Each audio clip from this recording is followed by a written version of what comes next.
412장.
기도하겠습니다. 내가 너희에게 평안을 주노니 이 평안은 세상이 주는 것과 같지 않다 말씀을 기억합니다. 너희가 세상에서 고난을 당할 것이다. 그러나 기뻐하라. 내가 세상을 이기었노라 말씀을 하셨습니다.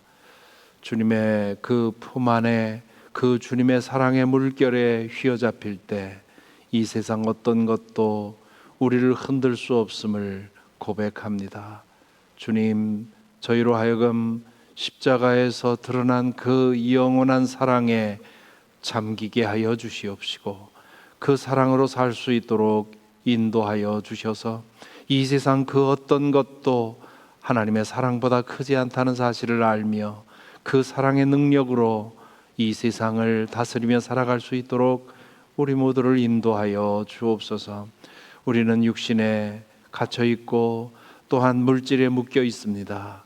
그렇기 때문에 우리 주변에서 변화가 일어날 때마다 주님 흔들리고 또한 불안하고 두려워하는 그런 가엾은 존재입니다. 주님, 이 아침 새벽을 깨우고 주님께 의지하오니 주님의 손으로 저희를 잡아주시고 주님의 사랑으로 저희를 덮어주셔서 주님, 그 어떤 일도 우리를 흔들 수 없는 든든한 평안 가운데 살아가도록 인도하여 주옵소서. 주님, 이 자리에 있지 못한 우리의 형제 자매들을 기억합니다. 질병으로 인해서, 사고로 인해서, 자녀들의 문제로 인해서, 경제적인 문제, 직장의 문제로 인해서, 여러 가지 문제로 인해 주님, 두려움 가운데 있고 근심 가운데 있는 교우들, 주님, 이 아침 시간에 주의 성령께서 그들의 마음을 만져주셔서 이해할 수 없는 평안이, 기쁨이 그들 가운데 있도록 주여 인도하여 주시옵시고 그리하여 그 능력으로 그들을 에워싼 문제들을 이기고 넘을 수 있도록 은총 내려 주옵소서. 예수 그리스도 이름으로 기도하옵나이다. 아멘. 오늘 말씀은 출애굽기 30장 출애굽기 30장 22절부터 38절까지 출애굽기 30장 22절부터 38절까지 읽겠습니다. 오늘 내용은 성별하는 향유와 가루 향에 관한 말씀인데요. 제가 읽겠습니다. 주님께서 모세에게 말씀하셨다. 너는 제일 좋은 향품을 취하되 순수한 모략을 500세겔, 향기로운 육개를 그 절반인 250세겔, 향기로운 향초 줄기를 250세겔, 계피를 500세겔, 이렇게 성소 세겔로 취하고 올리브 기름 한 흰을 취하여라. 너는 그 향을 제조하는 법을 따라 이 모든 것을 잘 섞어서 성별하는 기름을 만들어라. 이것이 성별하는 기름이 될 것이다. 너는 이것을 회막과 증거궤에 바르고 상과 그 모든 기구와 등잔대와 그 기구와 분향단과 번제단과 그 모든 기구와 물두멍과 그 받침에 발라서 이 모든 것을 거룩하게 하여라. 그러면 그것들이 가장 거룩한 것이 되며 거기에 닿는 모든 것이 거룩하게 될 것이다. 너는 아론과 그의 아들들에게 그 기름을 발라서 그들을 거룩하게 구별하고 나를 섬기는 제사장으로 세워라. 너는 이스라엘 자손에게 이렇게 일러주어라. 이것은 너희가 대대로 성별하는 데만 써야 하는 기름이다. 너희는 이것을 아무의 몸에나 부어서는 안 되며 또 그것을 만드는 방법으로 그와 똑같은 것을 만들어서도 안 된다. 이것은 거룩한 것이니 너희가 거룩하게 다루어야 한다. 그렇게 섞어 그와 똑같은 것을 만들거나 그것을 다른 아무에게나 발라주는 사람은 누구든지 그 백성에서 끊어질 것이다. 주님께서 모세에게 말씀하셨다. 너는 향품들 곧 소합향과 나감향과 풍자향을 구하여 그 향품들을 순수한 유황과 섞되 저마다 같은 분량으로 하여라. 너는 향을 제조하는 법을 따라 잘 섞은 다음에 소금을 쳐서 깨끗하고 거룩하게 하여라. 너는 그 가운데서 일부를 곱게 빻아서 내가 너와 만날 회막 안 증거궤 앞에 놓아라. 이것은 너희에게 가장 거룩한 것이다. 네가 만들 유향은 주의 것이며 너에게는 거룩한 것이다. 너희가 사사로 있으려고 같은 방법으로 그것을 만들어서는 안 된다. 그 냄새를 즐기려고 이와 같은 것을 만드는 사람은 누구든지 그 백성에게서 끊어질 것이다. 아멘. 읽은 내용을 다시 읽으면서 눈에 들어왔던 부분이 뭐 있었는지 살펴보시기 바랍니다.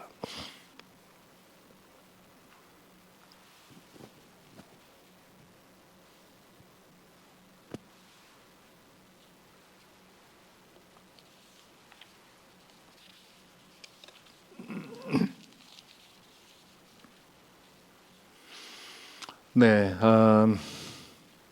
출애굽기 26장부터 성막에 관한 이야기가 나오지요. 아주 자세하게 성막의 모든 부품들을 만드는 그런 이야기가 나오고, 28절부터는 제사장에 관한 이야기가 나옵니다.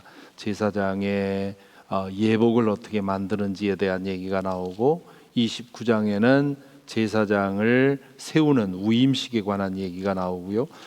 지금 우리가 읽은 30장에서는 또 제사장이 제사를 하는데 사용되는 여러 가지 기구들을 만드는 얘기가 나오는데, 그 모든 이제 물두멍에 관한 얘기까지 해놓고는 이제 오늘 마지막에는 이제 향유와 유향에 대한 얘기를 하지요. 우선 22절부터 33절까지에서는 향유를 만드는 절차에 대해서 나옵니다. 아주 좋은 향품 몰약, 몰약은 이 나무, 몰약나무를 이렇게 상처를 내서 거기에서 나오는 진, 그 송진, 송진은 소나무의 송진인데 하여튼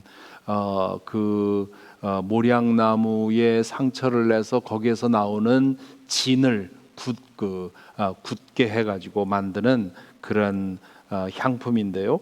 몰약 그리고 향기로운 육개도 우리에게는 익숙치 않습니다만 육개나무라고 하는 그 나무의 송진으로 만드는 향품이고요. 또 향초 줄기를 말려서 빻아서 사용을 하고, 계피, 이렇게 네 가지의 향을 빻아서 올리브 기름에 이제 그 배합을 해서 특별한 향을 내는 기름을 만들라는 거죠. 그래서 그 기름을 만들어서 성막 안에 사용되는 모든 기구에 바르라는 겁니다. 그러면 어떻게 되겠습니까? 우리 댁에 가면 이렇게 향나는 기름에다가 그 막대기를 꽂아서 늘 향이 나도록 그렇게 하는 것처럼, 성막 안에 딱 들어가면 다른 데서는 그 맡을 수 없는 아주 독특한 향이 성막 안, 그리고 성막 밖에 있는, 그러니까 성막 울타리 안에 딱 들어가면 바깥에서는 맡아볼 수 없는 그런 독특한 향이 나는 것이죠. 그리고 30절부터 33절에 보면 그 향기름을 제사장들에게도 바르라는 겁니다. 그래서 제사장에게서도 그 향이 나도록 하라는 거죠. 그러면서 32절 33절에 보면 이와 똑같은 향을 누구도 만들어서는 안 된다. 그리고 이 향을 아무 사람이나 아무 것에나 발라서도 안 된다. 왜냐하면 이것은 거룩하게 구별되었다는 것을 보여주는 그런 구별하는 향이기 때문에 그렇죠. 그러니까 한번 상상해 보십시오. 이제 바깥에서 있다가 제사를 드리기 위해서 그 제물을 들고 성막으로 간단 말이죠. 성막 가까이 가면 뭔가 다른 데서 느껴볼 수 없는 그런 향이 조금씩 나다가 문을 열고 딱 들어가면 그 성막 전체에서 그 향이 이렇게 풍겨오는 그런 사실 그런 일이, 그러면서 어떤 느낌을 갖겠습니까? 지금 내가 새로운 공간에 들어와 있다. 바깥과는 다른 공간에 들어와 있다 하는 그런 느낌을 마치 식물원 하우스에 딱 들어갔을 때 그 안에서 이렇게 풍겨오는 향기를 맡으면서 다른 세상에 들어온 것처럼 그런 느낌을 받게 되겠죠. 그래서 그 기름을 만들어서 성막의 모든 것에 바르라 그렇게 얘기를 했고요. 34절부터 38절에 보면 또 다른 이 앞에는 기름, 오늘로 치면 이 향수 같은 것이죠. 그런데 34절부터 38절에는 가루향을 두라고 얘기를 하죠. 이것은 어디 뿌리는 것이 아니라 언약궤 앞에 두는 겁니다. 여기 보면 소합향과 나감향과 풍자향을 구해서 그것을 또 동일한 배합을 해서 유향과 섞어라 그렇게 얘기를 하죠. 이 소합향도 역시 소합향 나무의 송진을 그 진액을 굳혀서 만든 것이고, 나감향은 그 조개 껍질로 만든 향이라고 해요. 풍자향도 마찬가지로 나무 위에서 나오는 건데, 이것을 이제 섞어서 향을 만들어서 향 가루로 만들어서 그 향 가루를 이제 그릇에 담아서 그 증거궤 앞에 놔라. 이 증거궤는 언약궤를 말하죠. 지성소 안에 있는 증거궤 앞에 그 향을 놓으라 그렇게 얘기를 했죠. 근데 여기서도 역시 37절 38절에 보면 내가 만들 유향은 주의 것이며 너에게는 거룩한 것이다. 너희가 사사로이 쓰려고 같은 방법으로 그것을 만들어서는 안 된다. 사람들 가운데 그런 생각할 거 아니겠어요? 하나님께서 성막을 위해서 이런 기름을 만들어 쓰고 이런 향을 만들려고 했는데 그 귀한 것, 그 거룩한 것을 우리 집에도 놓으면 좋겠다 그런 생각을 해서 만들어 놓을 수 있죠. 그리고 38절 그 냄새를 즐기려고 이와 같은 것을 만드는 사람은 누구든지 그 백성에게서 끊어질 것이다. 절대로 만들지 말라는 겁니다. 왜냐하면 구별하기 위한 것이기 때문에 그렇죠. 자, 오늘 이 말씀에서 거듭 나오는 단어가 구별하다, 구별하다, 구별하다 이제 그렇게 얘기를 하죠. 거룩하게 구별하다. 이렇게 거의 특별한 기름을 우리 몸에 바른다고 해서 내 존재가 구별되고 거룩해지는 건 아니죠. 거룩하다. 구약 성경에서 거룩하다라는 말은 구별해낸다는 겁니다. 하나님에게 절차에 따라서 구별해내므로 거룩하지 않지만 하나님이 거룩하다고 인정해 주신다. 어제 본 물두멍에서도 그런 얘기를 했죠. 제사장이 제사장의 예복을 입고 성막에 들어가서 이 일을 할 때는 물두멍에서 손과 발을 씻어라 말이죠. 손과 발을 씻지 않고 그 성막에 들어가면 누구든지 살아남지 못할 것이다. 그렇게 엄중하게 말합니다. 손과 발을 씻는다는 건 내가 거룩해진다는 거거든요. 하나님 앞에 서기에 부족함 없도록 거룩하게 나를 만든다는 건데, 세상에 손과 발을 씻는다고 하나님 앞에 거룩해집니까? 온 몸을 씻어도 피부가 벗겨지도록 빡빡 문질러도 하나님 앞에 우리는 정결해질 수가 없습니다. 그런데 우리가 하나님이 명령하고 지시한 대로 행하면 거룩하다고 인정해 주시고 당신 앞에 나오는 것을 허락하겠다, 이제 그런 뜻인 거죠. 그러니까 거룩하게 구별하는 것, 이것이 우리에게 매우 중요한 일인 것을 보게 됩니다. 특별히 오늘 이 향유, 성전의 모든 기구에 이 향나는 그 향기로운 기름을 바라라, 또 제사장에게 그 기름을 바라라 하는 이 얘기를 읽으면서 묵상하면서 고린도후서 2장의 말씀이 떠올랐습니다. 우리가 성막에 딱 들어갔을 때 혹은 제사장을 만났을 때 그에게서 성막 안에서만 나는 독특한 그런 향을, 그런 냄새를 맡게 되는 거죠. 그렇게 되면 그 즉시로 어떤 생각이 듭니까? 아, 여긴 다르구나. 이건 다른 거구나. 이건 하나님을 위해서 바쳐진 것이구나 하는 생각을 하게 만드는, 우리가 누구를 만났을 때 눈으로 보기 이전에 보는 것과 같이 가장 먼저 우리가 무엇인가를 느끼는 것은 후각으로 느끼는 것 아닙니까?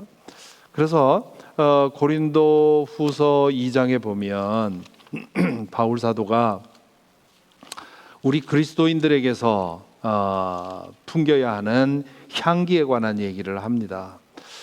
2장 14절에 보면 그러나 그리스도의 개선 행렬에 언제나 우리를 참가시키시고 그리스도를 아는 지식의 향기를 어디에서나 우리를 통하여 풍기게 하시는 하나님께 감사를 드립니다.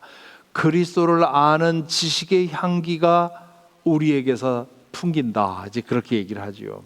그러면서 15절에 보면 우리는 구원을 얻는 사람들 가운데서나 멸망을 당하는 사람들 가운데서나 하나님께 바치는 그리스도의 향기입니다. 아마 바울 사도가 이 말을 할 때 성전에서 나던 그 향기를 생각하지 않았을까 싶습니다. 그러면서 16절에 그러나 멸망을 당하는 사람에게는 죽음에 이르게 하는 죽음의 냄새가 되고 구원을 얻는 사람들에게는 생명에 이르게 하는 생명의 향기가 됩니다. 이런 일을 누가 감당할 수 있겠습니까? 어떻게 우리가 생명의 향기를 풍길 수 있겠습니까? 그 대답이 17절에 나옵니다.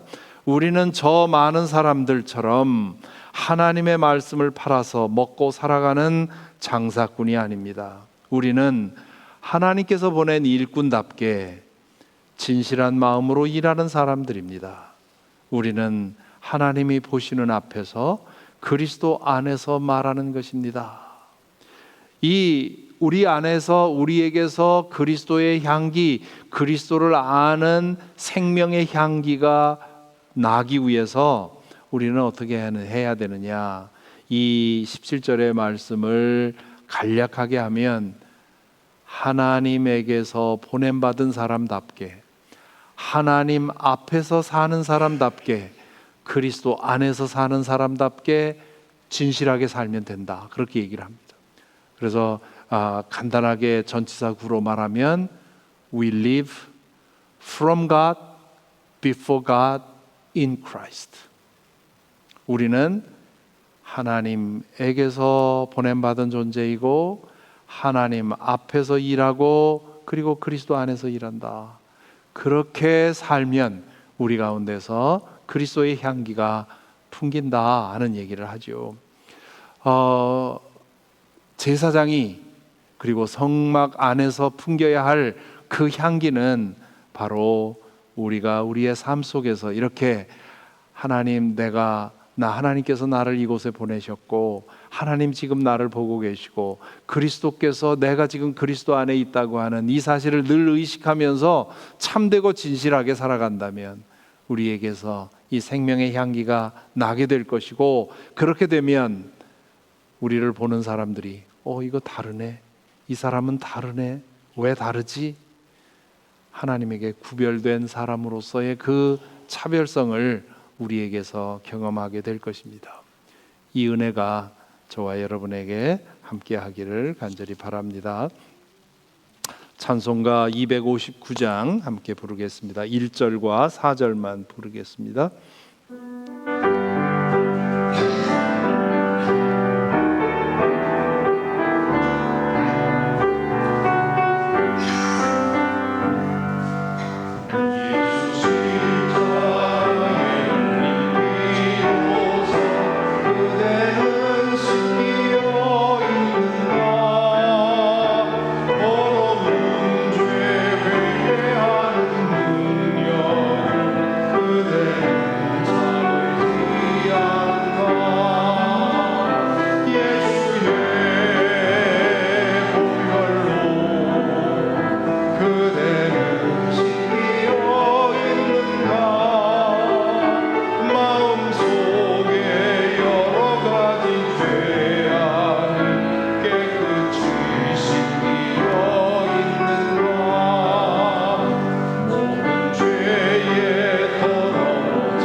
잠시 3분 동안 묵상 기도하시고 이제 중보 기도 시간으로 이어가겠습니다. 기도하겠습니다.